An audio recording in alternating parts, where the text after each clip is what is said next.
Cool. All right, we are live. Go for it, Matthew. And I will give the spiel. Hello, everyone. Matthew Hagan here. I am one of, I'm going to say 3 co-founders, because Alina, you did help to bring this baby out, faux show, if not doula style. Right, that's the thing. All right. Hey, Lori. Welcome. I'm just giving the welcoming message. So I'm going to continue, and then we'll greet everybody in the space. So again, Matthew Hagam, I'm one of the founders of the Accounting Alchemy Network, which is an initiative that is here to inspire accounting professionals to transform the world, right? That looks different depending on who you are and how you show up in the world. Some people in our community are very focused on climate change. Some people are focused on diversity, equity, and inclusion work. Some people are focused on self-development and education around the issues that they want to be more informed about. And so basically our community does everything from hosting lyceums with guest speakers on these topics, looking at the intersection of these conversations and how that impacts our work as accountants. For example, we've had people in the space talk about ESG reporting and social impact reporting and how we can really leverage data to provide insights to our clients on the impact that they're having on the world beyond the bottom line, all the way through to, we had Jana Etienne join us a long while back at this point in a lyceum about how we actually implement some of these DEI practices inside of our firm to create environments that foster creativity, innovation, and a sense of belonging and community, so that our employees feel empowered and inspired to effectively serve our clients through the small business clients that we work with. So yeah, we're asking some of the big questions here, like what can we do as a community to change the world? We're asking some very practical questions here, like, okay, but what does that mean for me and my staff? How do we relate to our clients differently, et cetera? And so, yeah, we have our lyceums, we have our social forums, which is what you're going to experience today. We have content flowing through both our Facebook and LinkedIn group, where you'll get all of this sort of great articles, these great resources that we've pulled together on these different topics. And again, as a reminder, this is the Accounting Alchemy Network. So it is about the network of people. So there's about 60 some odd people in each group collectively.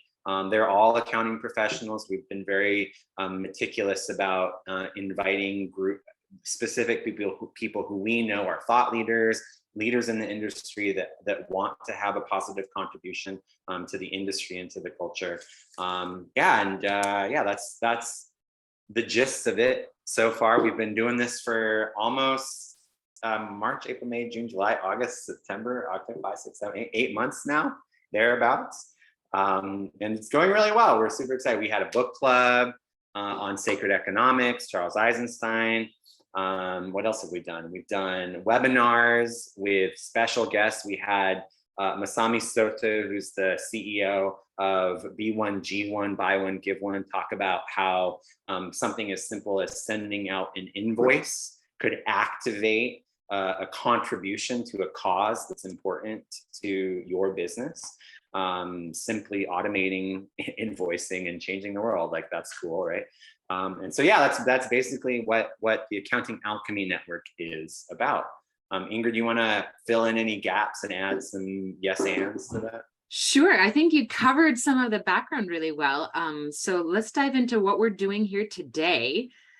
Yes, Selena posted since March of this year. So what we're doing here is what we call a social forum lyceum. So Matthew used that word lyceum earlier. For anyone who's new to the Accounting Alchemy Network, lyceum is what we refer to as essentially our discussion forums. Lyceum was the venue where Socrates and Plato would get together with their compatriots and philosophize and debate and discuss big ideas as a form of education. Back before politics became impolitic to discuss.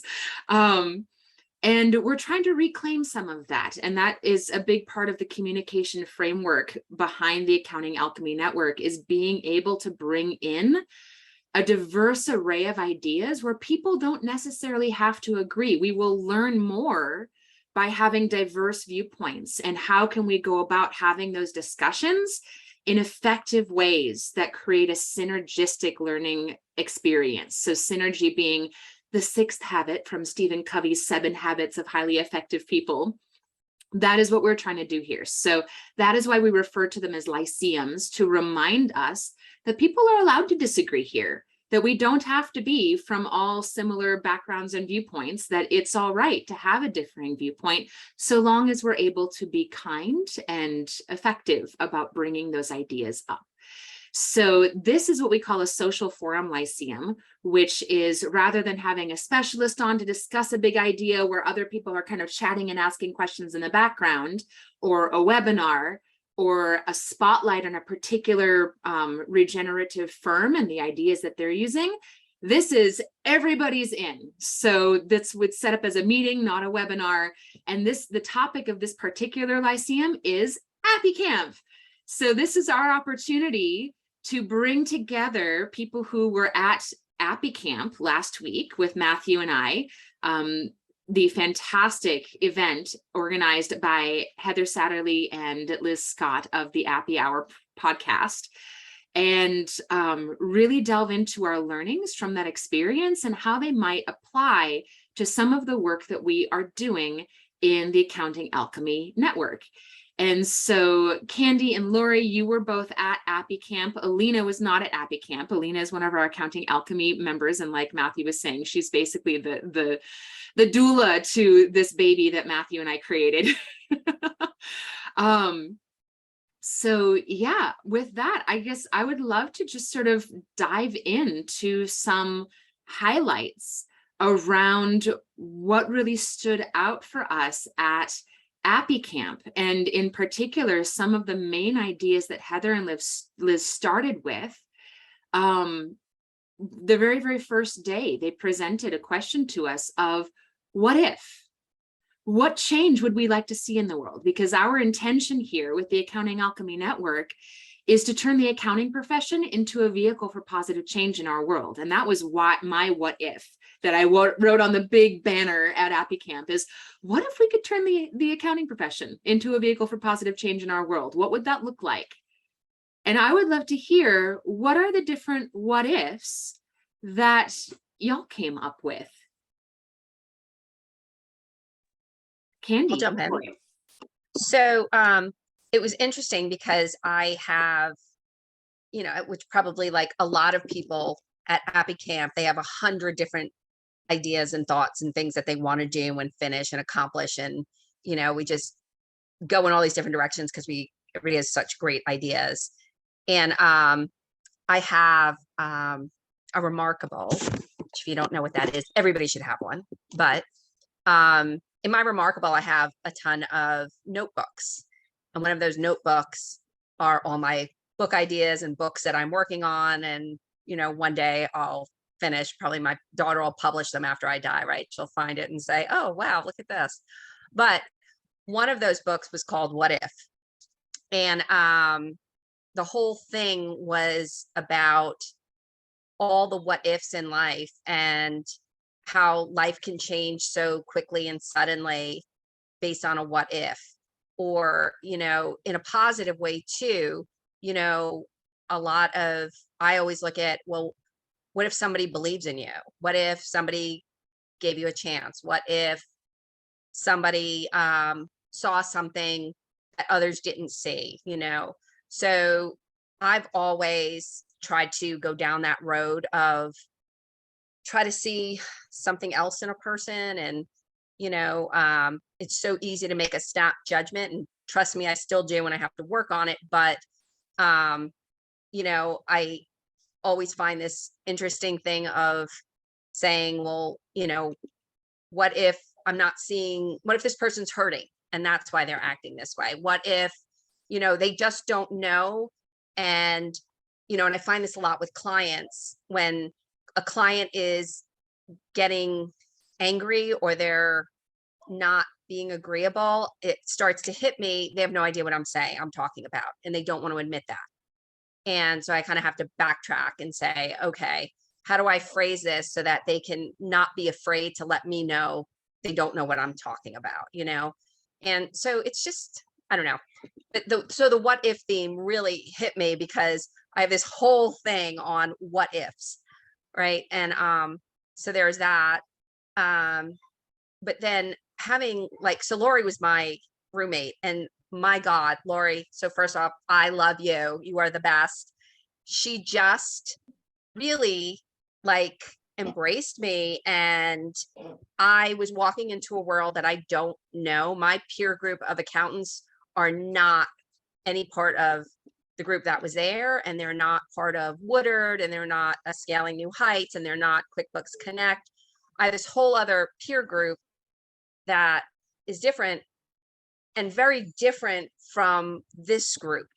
You know, I felt like this group are movers and shakers. They're making things happen in the world. They're really about embracing other firms, you know, whereas most of the other firm owners I'm talking to are more about, so how do I work on this client? Like, what do I do? You know, it's more client rate related, but I felt this group was really supportive of all of us. And I wish to God I had gotten into this.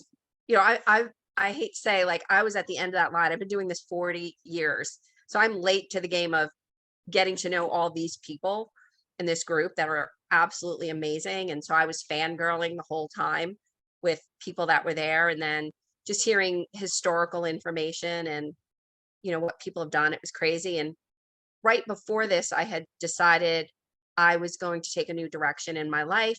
You know, my 40th year, let's do something different. My firm's doing well. Things are going okay. I want to do something else. And I want to start working with firm owners that are floundering the way I did for a long period of time, because I didn't know there were resources. I didn't know there were people I could turn to. I just say, if a firm has made a mistake I haven't made, I'm impressed. If somebody makes a mistake in QuickBooks I haven't seen, I'm impressed. So can I try to share some of that? I have speakings coming up and workshop coming up that I don't know if it's going to be a big bust or if it's going to be great, but either way, I'm confident about it. And if it's a bust and I lose all that money, you know, here's the good thing. It's not going to kill me. Right. So I keep saying when things happen that, you know, I had a big lawsuit and I was like, wow, I got through that lawsuit financially and emotionally. Emotionally, I was done. You know, I couldn't really participate in my firm because I was so distraught over this, and everything turned out fine, but I still had to pay all the legal fees. I learned so much from that.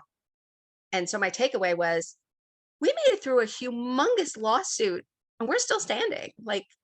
That's freaking awesome. Now, I budgeted that extra money to go somewhere else this year and before that when it ended, but we did it. So I don't know. I just feel like if I could prevent somebody else from making a proactive step to never get into that situation I did, because it easily could have been, it wouldn't have happened if I had done some things proactively. But I don't know. I'm crazy excited. I love the connections I made. And I just can't wait to see where the people in the group are a year from now. I think it's just going to be crazy, awesome stories. Bravo. Thank you, Candy. And I want to draw attention to the picture that Lori shared in the chat. Actually, I'm going to share my screen really quick so that people watching the replay can see it as well. So this is the banner that we were talking about. What if, in big, big letters. And I'll share this in our Facebook group and our LinkedIn group as well, so that people can zoom in and see what different people wrote on this banner, because there's some really amazing stuff up here. So that's kind of what we're discussing right now, are the what ifs. Lori, do you want to share yours? Yeah, so my what if was, what if you had an endless supply of qualified talent? I think that's what stops a lot of us from growing in our businesses. And, you know, at the Great Resignation, you know, it has affected everyone. And so I'm not exactly where I was a year ago because I've had some changes in my organization. But if we had that talent and the people were out there, the problem is I don't think that there's enough grooming in the lower level coming up for this. You know, so many young people are looking to be CPAs, accountants, and then they get into it and they find out, whoa, I don't want to work all these hours, you know, my life is over. And they have other options. They have this option of going this route. And if we could groom that talent, I think that would help make some transitions into our industry. But there are a lot of good what ifs out there, you know. The takeaway I had from this conference was it really got you out of your comfort zone. I mean, we talk about the treetops, the rope swing. I'm petrified of heights. If I didn't have Alicia and Dina in front of me, I probably would not have made it through. And yes, I do put myself in these positions regularly because when you're not comfortable, it forces you to move forward. You have to make that decision to move forward. I went horseback riding for 3 hours in Bryce Canyon and I shook the entire way, but I did it. You know, you have to do these things that are really hard because then you're not challenging yourself. I made my first tie-dye t-shirt I've ever made. I painted for the first time ever. And a lot of us complained through this process that we weren't good with it, but we did it. And they came out good, you know? We're just so critical of ourselves. And then for the first time ever, I took a roommate that I had never met before, you know? And that was great. Like we were up to 1 o'clock in the morning chatting away about our practices, you know? So you have to take some of these changes, you know, challenge yourself to go to the next step. And so I'm interested to see where we can go from here. That's brilliant. Thank you, Laura. And I've got some ideas as far as where we can go from here, but I want to hear other what ifs before we dive into that. Mariette, I know you're driving. Are you able to unmute and share your what if with us? Yeah, I think so. Can you hear me okay? Yes, we can. Yes. So what ifs? You know, I think my biggest what if is like, I think it was more like, what if everyone here like leaves with a new sense of purpose and belonging and passion? And if they do, like how amazing would that be for our industry? Like how much more can we be going all in with one another? So like my what if, and I know a lot of people are like, but what is your what if? But my what if is honestly always around the community. So my what if always involves the community. So like just knowing that if we can all leave, you know, an event like that, an experience like that, like better and bigger and bolder and braver, like what if we could, like what does that mean for our community as a whole? So, and I do believe, I mean, I've been watching all of the recaps, the debriefs and the highlights. I do believe that we all could leave with that sense of just like our next, what's our next, and believing in our next. You know, Matthew did that really cool live today where he wants to go back and start something that he left, a year or so ago. And others have been sharing how they are just going back to things that they may have left unfinished in the past. And I feel like that's all part of, going back to what's most important to us. And so that's really my what if, is like, what does that look like? Because I think that this was an experience that has never been done before. And now we see, like, what does it do to us? So, and I'm curious and I'm hopeful and I'm excited about that.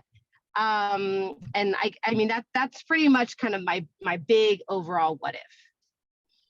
Thank you, Mariette. Love it, love it. And I love everything that you've been posting about keeping the fire going and like, okay, now what? Let's not let this momentum die. We've got to, what's next? What's next? And I love that you are so good at continuing to motivate people after these events. Because yes, Heather and Liz did an amazing job. And I just want to acknowledge that. Oh, and Matthew's wearing his Brolin shirt and I've got on my Appy Camp shirt. So, yep, we're wearing t-shirts that we got at Appy Camp. Yay. So, I lost my train of thought now. I got distracted by t-shirts. As far as keeping this rolling. And Heather and Liz did such an amazing job. I was just so impressed, especially for a first time event, that it went off pretty much without a hitch, which how unheard of is that? I mean, usually first time events are a mess. And this was just so perfect from the first moment to the last. It was so good. Like, it blew our imaginations away of everything we thought this event could be. Like, everything went so well.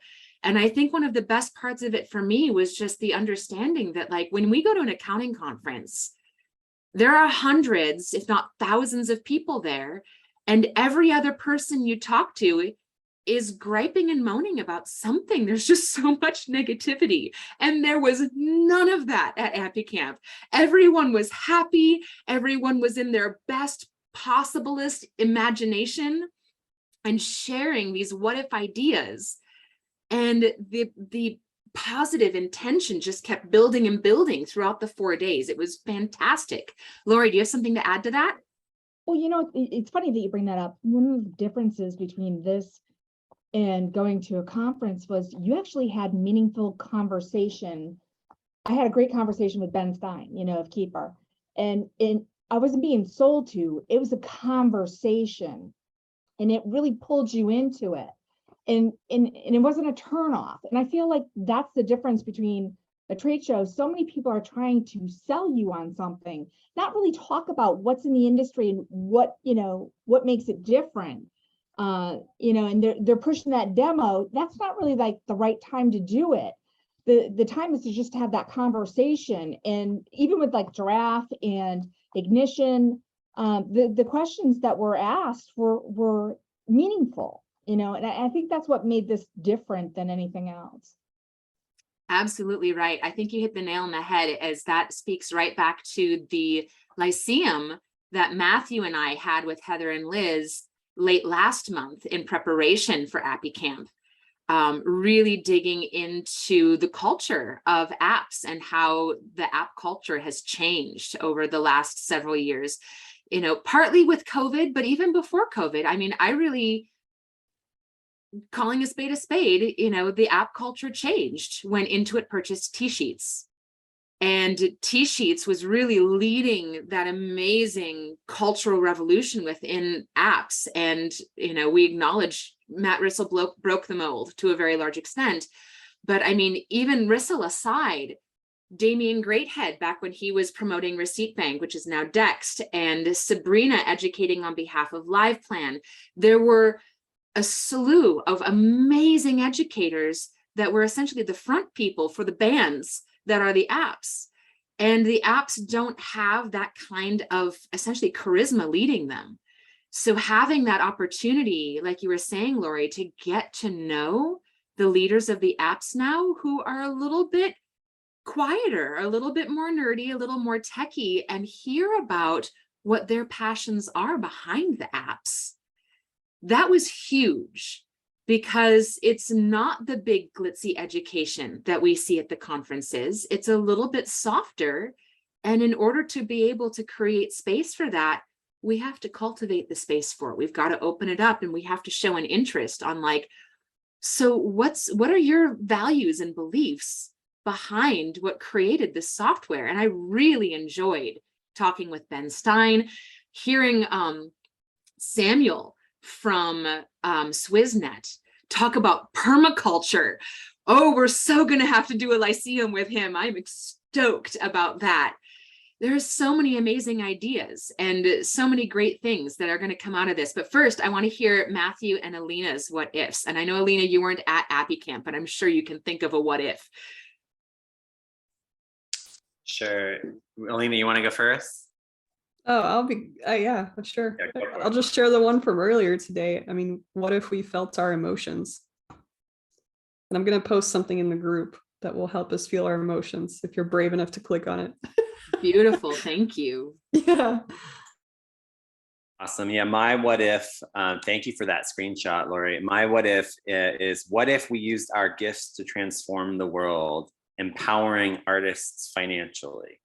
And I think my biggest takeaway it was really interesting for me to be surrounded by a bunch of accountants doing artwork because I'm an artist that found myself into the accounting world. So I was fascinated watching, Lori, everyone like struggle with the pain and try to ask like, what do I do and why am I doing this? Am I doing it right? And is there a right way to do it? Like, it was really fascinating for me to even to see like Misty bring dance into her presentation, and even just like observing that we're all, for those of us who stayed and watched the movie, right, like the impact of that piece of art, that film, and its effect on us as we were present in that space, dancing together and being in community. It's like it was I think for me it was affirming in that I was like, okay, I am an artist. I am also an accountant. I belong here. These people are all really cool, and that's awesome. I get to be inspired by them and informed by them. And like, it's okay to be you, right? Like, I think one of the things that Ingrid, you pointed out when we were sitting by the fire, you were communicating to Liz and Heather. You were like, hey, this is one of the first accounting conference, air quote, experiences that I'm having where people are actually being asked to be themselves when they show up. There's no need to be anything else other than who you are and what you're about. And I think what I got to see was a lot of people just expressing themselves. And it was sort of liberating in a way to be like, oh wow, we all are best as ourselves, and it's our diversity of thought and our diversity of experiences and our diversity of backgrounds and who we serve in terms of who our clients are, that's all welcome. And in fact, that's necessary for us to collectively help to positively impact the industry. So it was a good time. And it was fun for me to be able to like text all of my art friends being like, look, I'm hanging out with accountants and they're all, drinking wine and painting or dancing. It was sort of funny to just prove people wrong that like, no, accountants are creative, powerful people who are, inspiring and doing awesome things to change the world. Because that's not the common perception, I think, of accountants. And so I was really pleased to show, like, to literally be able to turn the camera around and say, look, you see, this is what we're actually doing here. It's pretty powerful. That is brilliant. Thank you, Matthew. And I would love to add, what if it could be like that all the time? What if each of us could show up in our full, authentic, vulnerable, true selves everywhere we go, and we didn't have to hide behind a professional veneer that other people expect accountants to look like and behave like? What if we could create safe spaces where that's possible?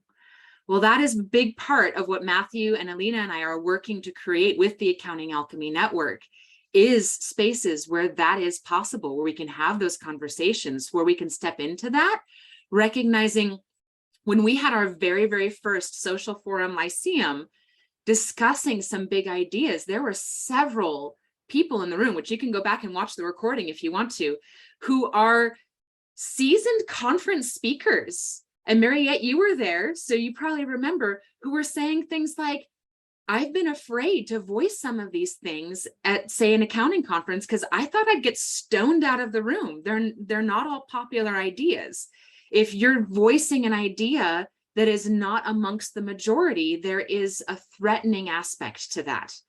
And in order for us to be able to show up in our full, true, authentic selves, we need to create spaces where that's safe. And one of my favorite Joe Woodard quotes, at my very first Scaling New Heights that I attended back in 2015, he said something along the lines of, 1 step ahead, you're a leader. 2 steps ahead, you're a visionary. 3 steps ahead, you're a martyr. So if you're 3 steps ahead and voicing ideas that maybe aren't popular, there's a bit of a threatening aspect to that. Well, what if we didn't have to do it alone? What if we could go into those rooms with other people that had our back, that we know believe similarly to us? What if we could discuss some of these big ideas in safe ways? And Mariette posted the perfect in the chat. She said, knowing what is, what's our next, what's our, knowing what is, what's our, what's next. And then she said, my what if is what's next for all of us if we lean into our what ifs. And that's where I want to take this conversation next, is the what's possible with what's next. Because there were some amazing conversations that came out of Appy Camp. One great example being the evening that people put slips of paper into a bucket to figure out, what do we want to be talking about here? And we ended up splitting into essentially group discussions around particular topics. Some people were talking about firm management and things like that. Well, the group that I went to, which is also the group that Matthew went to, because, we tend to like topics like this, was around social change. And believe it or not, neither of us put that into the hat. That appeared out of its own. I missed getting my slip into the bucket. I somehow didn't find the bucket or something. But so somebody else wanted to discuss social change topics. And the conversation in that group ended up, it was mind-blowing, being around how can we create effective childcare resources for people who want to enter the profession, or for accounting professionals, whether they be single parents or just working parents. If you're in a dual income household, that you're having trouble making ends meet and you've got to work, but you don't have childcare. And so getting into those discussions, that's going to stop ringing in just a second. There we go. We started coming up with ideas of, okay, how can we make this actionable? And that idea of potentially bringing new people into the accounting workforce by addressing the childcare issue, and bringing new people into the accounting workforce from potentially underprivileged communities who, don't necessarily have the background. And how do we give them the training and education they need and establish systems to be able to get them into good, solid jobs, thus addressing the what if that Lori was talking about. So all of these pieces end up coming together. And that is where we get into discussions around, how can we keep these discussions rolling? And that is a big part of what the Accounting Alchemy Network is doing. And we were talking about in our Game Changer Intensive course earlier today, to keep those discussions rolling and post within our forum. Candy.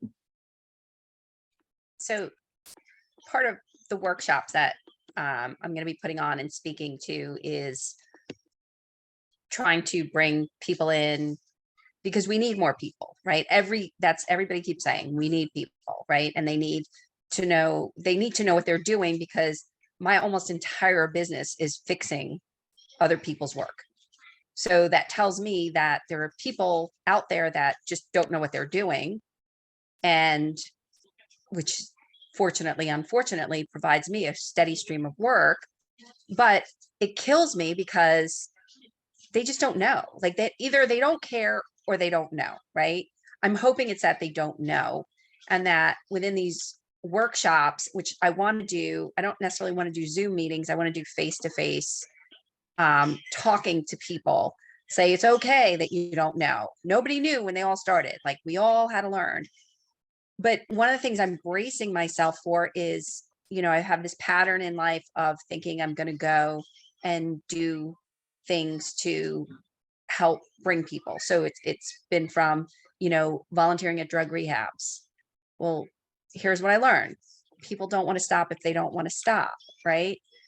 I was in Namibia doing, work with people on, supposed to be more business development, but a lot of it geared towards HIV AIDS. Well, people don't want to listen if they don't want to, like, you can't make anybody want to do things properly. You can't make anybody do anything they don't want. I volunteered in like the foster care program with kids that were in homes, and they had nobody coming to visit them. So I would go visit them and take them out. And you know what? It was like I had it, and it's almost the same thing like when my daughter was a child and I had these visions of, we're going to go to the library and it's going to be so beautiful and we're going to sit and read and listen to books. And she would pitch a fit and run around the library. And I was like, that wasn't my vision. That was not my vision, and all of those volunteer things I did, thinking I'm going to change things and make a difference. Did I? Yeah, I was taught if you save one person, you've just saved thousands. So I try to always keep that in mind. If one of the people I spoke to in Namibia did not get HIV, then I did a good thing, right? I can't save everybody. You're not going to get everybody off of drugs. I don't know who I'm going to impact at a workshop like this, but selfishly, we all need people. So if I can get people trained or show them, point them in the right direction, which I don't plan on doing that. That's why I was like saying to the group, tell me what programs you have. Because if you're doing training, I'm going to send them your way, because I'm not looking to reinvent the wheel on everything. I'm just looking to say, hey, I didn't know there were resources, but there are, and here's where you can go. So that's just one little piece on, the desire to change things. Just changing one changes many, right? The other thing is my what if on the board was not what I said. That was my what if on the board was, what if we all had the ability to say yes or no? And that was not, it wasn't political, but I won't say my opinion on that. But I do believe that the same, like we're saying with childcare, with going to work, in my world, it was seeing my team having the ability to say, yes, I want to stay in this relationship, or no, I can afford to support myself and leave. And so it became my driving mission that everybody that worked for me could leave. So how did I increase their skill set to get their earnings up to a level that they were in a relationship because they wanted to be, not because they had to be? So in my team, that's how we structure things, right? Do I still need people? Yeah, but I'd rather say no to work and then bring the wrong person in that's going to destroy things. But that's my whole thing is, what if you could say yes or no? What if you could say, hey, my baby's sick, I'm going to stay home with them today, like I did. I'm sitting on the couch, going back and forth, taking care of her, because I'm able to say yes or no. But so is my team. And how do you do that? That people have the ability to say yes or no. And again, success for me is very different from how success looks for everybody else, right? Success for me is I was able to do that today. So that's beautiful. Thank you, Candy. Laura, I saw you unmuted earlier. Did you have something to share? Well, I mean, many people don't know this about me, but I started out in a shelter with a 5-week-old baby, and I worked full time and I went to school full time. And so when you talk about childcare, a lot of us have had to rely on somebody in order to get there. And then I look at today, I watch my own grandchildren so that they don't have to go into daycare, that they can still function. But I think this is a struggle that, many people struggle with. And, they've tried to implement things, but how do you get past that and make that social change? Because this has been struggling now since, God, over 25 years for me. So, I've been 21 years in this industry. And, I'd like to be able to see it change more, but I think the remote working does help, but there's still a little bit more that's got to go. Absolutely right. Well, and we might not come up with a solution in a single call here today. What we do have is the ability to continue the discussion, because that's how the ideas come out, by putting our heads together, by continuing to apply ourselves to it. And so there were some great ideas that came out of that conversation, which I am so glad that I had the foresight to record in that moment. So we've got that recording to be able to remind people who were there that evening what was discussed. And then if there are other voices who want to join that discussion, putting together a cohort of people who want to apply themselves to brainstorming around that topic, to be able to come up with the solutions to create positive change, many of whom have already started doing things. So like Megan Blair has solutions that she's implemented in her own practice that are effective and working. She said they're just not scalable. They're not like replicable. But you take Megan's ideas and you put them together with Mayumi Young's ideas, Mayumi, who is the founder of CPA Moms. Right. And suddenly we have the potential to create a system that might actually work. And one beautiful thing about accounting professionals, we're really good at coming up with systems. So if we can come up with a system that could work for the accounting profession, could that be replicable for, say, attorneys or engineers or other professions to be able to help people get in there? How about medical professionals? Right now, we are suffering from a real lack of medical professionals. Right. If more people could enter the profession and have that be an effective, sustainable lifestyle that wasn't going to burn them out, where they can still have a family and make a living, maybe we could actually do something real and good with all of this. Those are the kinds of ideas that we are discussing in the Accounting Alchemy Network. And it just takes the idea of what if, and that seat of, we were talking about grounded optimism in our Game Changer Intensive course today, that little bit of optimism that is, of course, grounded in reality. And to bring in an idea that Ron Baker was talking about at Scaling New Heights. He said he got this from the Disney Institute for Business, that, you know, anytime somebody went back to Walt Disney and told him why something wasn't possible, you know, well, no, because. He's like, all right, don't ever say to me no because. Come to me with yes if. Even if that if is, if the sky turns orange, you know, sure. But it's something. It's not a no because. It's an opening our minds. It's what might be possible. What would that take? And it gets us into that creative right brain thinking rather than the overly systematized left brain, or worse, our fight, flight, freeze, fawn reptile brain. What if we could think creatively around all of these questions, around all of these problems? What if we could show up in our full selves?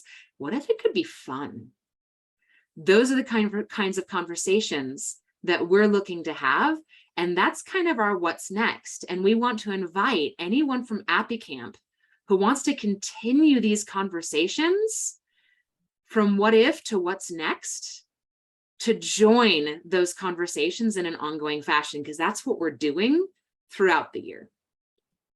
Yeah, one of the things Candy and I were, it's funny, you and Matthew were in the same group, Candy and I were in the same group, and we were talking about practice management and pricing. And there's so many ideas that, you know, people use their different solutions. You don't have to have one solution. The one thing I can say about myself is I don't put all my cookies in one cookie jar. You know, I'm a bit of a rebel that way, but you can open the conversation and you can look at things in several different perspectives and hear out what those perspectives are to give you, you know what, I have this that works great. How can I make it better? You know, that should be the approach.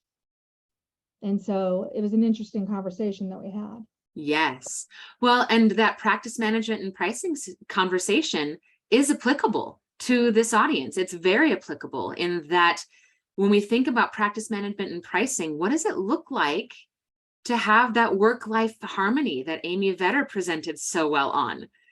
And what is that? Yeah, to know, not burn ourselves out. That is literally have to schedule topic. yourself into your calendar. You Yes. know? That's a big, important topic, that we need to be showing up in our best selves. And what does that look like to actually take care of ourselves?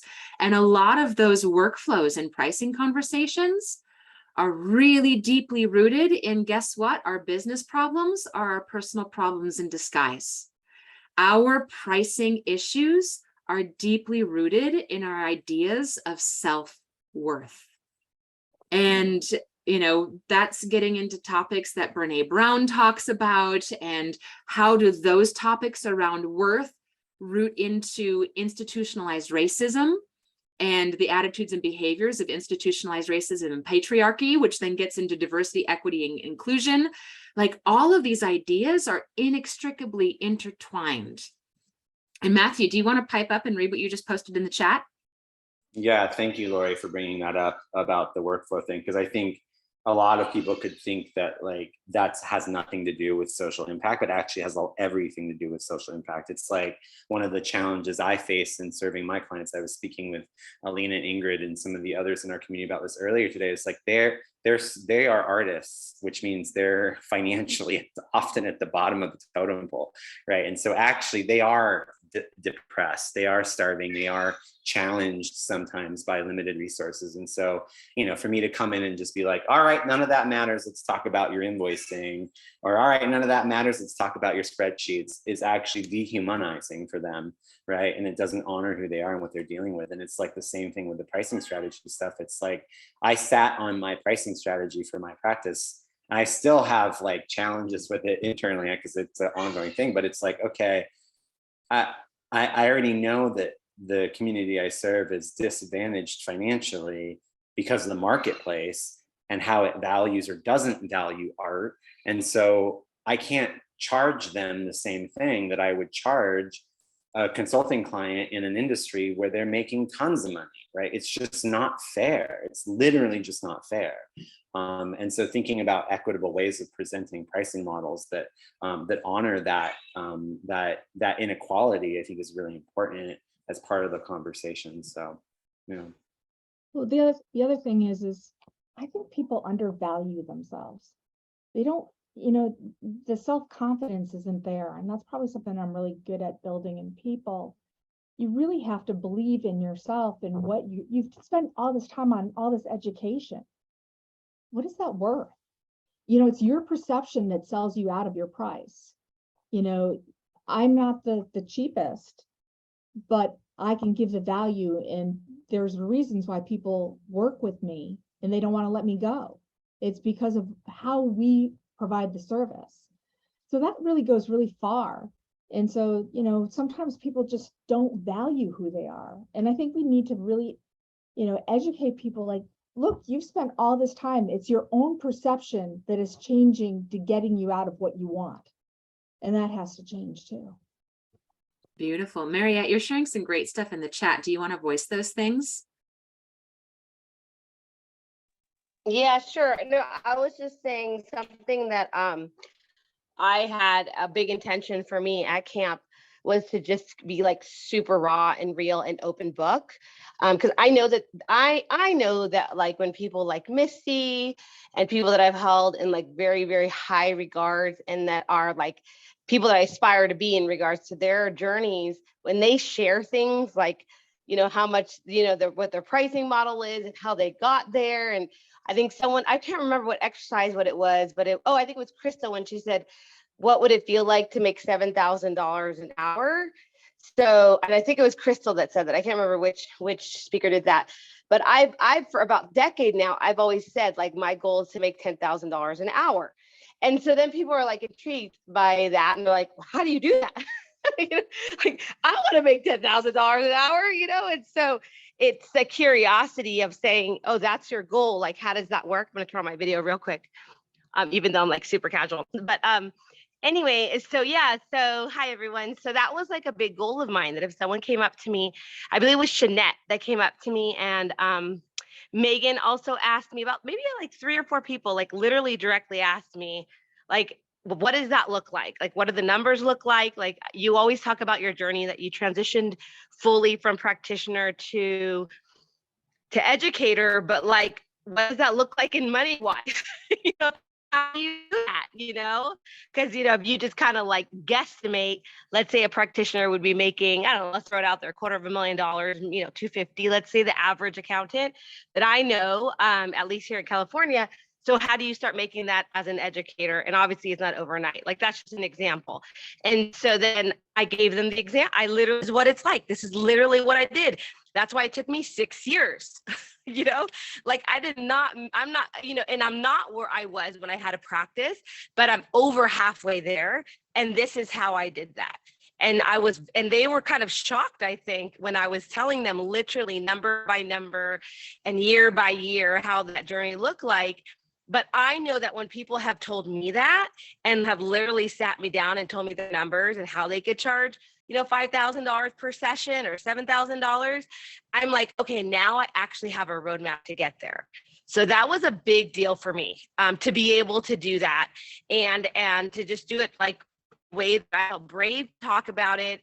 And I'm hoping they never thought like I'm having an ego by talking about it. I'm doing it to help them. At least that's what I felt. When people would tell me their real numbers, they literally gave me a roadmap to now to get to that place. And that was one of my goals for me, was to be able to be that raw with people. And so, so that was just, I don't know where where that came from, but anyways, yeah. So that's something I did. Love it. Thank you. So we've got about 5 minutes before the top of the hour. I would love to hear from Alina. Alina is the voice of Accounting Alchemy Network, who is not at Appy Camp. What questions about Appy Camp might you have or other members in our group have that we have not addressed or answered? Anything coming to mind? I mean, I'm interested in hearing that recording. If you're going to share it, I don't know. So we were going to share it with people who are interested in continuing that conversation. So I guess for people who are interested in joining the conversation around childcare for the profession, we're going to be putting together a group of people who want to discuss that in ongoing social forum lyceums, essentially, on that topic. So if that's a topic that you are interested in, please feel free to reach out to us so that we can add your name to that list, whether you're on this call or if you're watching the replay. We'll also post it in the group so that we can start pulling together a cohort of people who want to turn that into a social change project where we can actually create something together. No, it's amazing. I'm more curious than like personally vested. I don't have kids and don't plan on having them, but I am interested in hearing the ideas. And yeah. I don't know, who knows? Well, maybe ideas will come out of my brain randomly because that's how it works, right? Those replays will probably go on our YouTube. So yeah, that's great.